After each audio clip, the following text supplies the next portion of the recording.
मी शुभम पेंढारकर गेल्या डिसेंबर महिन्याच्या 2021 30 तारखेला माझी घरपत्नी कपडे इथं वरती गच्चीवर कपडे सुकवत असताना झटक्यासाठी गेली आणि या ताराने तिला ओढवलं तिच्याकडे आणि तिला जबरदस्त शॉक लागला। ती गरोदर होती, 9 महिने पूर्ण झाले होते। तिला पुरा हात जडला, पाय जडले। आम्ही भरती करायसाठी नेलं दवाखान्यामध्ये।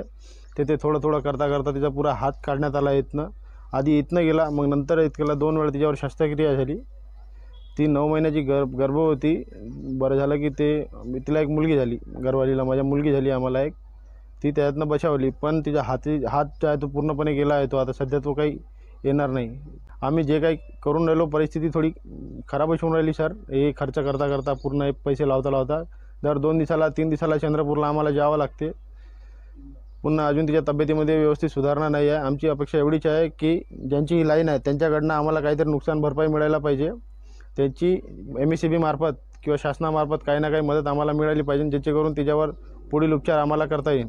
पल्लवी सोबत जी घटना घडली ती अत्यंत दुर्दैवी आहे।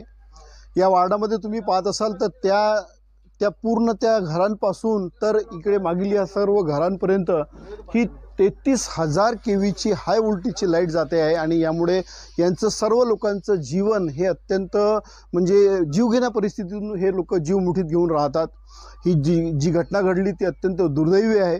त्याबद्दल आम्ही सहाय्यक अभियंता साहेब यांना विचारलं तर त्यांनी म्हणाले की आम्हाला याबद्दल कल्पनाच नाही, कारण या लोकांनी त्या ठिकाणी जाऊन कोणत्याही प्रकारच्या मोबदल्यासाठी अर्ज दिलेला नाही किंवा त्यांना माहिती दिलेली नाही। या लोकांना चुकीची माहिती भेटली किंवा या लोकांनी कोणत्या तरी प्रेशरमध्ये ही माहिती तिथं दिलेली नाही आहे, त्यामुळे मोबदला त्यांना मिळालेला नाही। त्यांची परिस्थिती अत्यंत बिकट आहे। आत्तापर्यंत त्यांना 2 ते 3 लाख रुपये खर्च लागलेला आहे।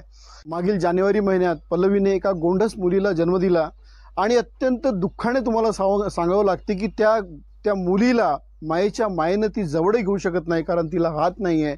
ती अत्यंत दुर्दैवी परिस्थितीतून आपलं जीवन व्यतीत करीत आहेत। शासनाने MSCBनी या लोकांना मदत करावी आणि त्याच प्रकारे जे जनप्रतिनिधी लोकप्रतिनिधी आहेत, जे लोक मदतीसाठी नेहमी तत्पर राहतात, अशा लोकांनी सुद्धा या लोकांना मदत करावी।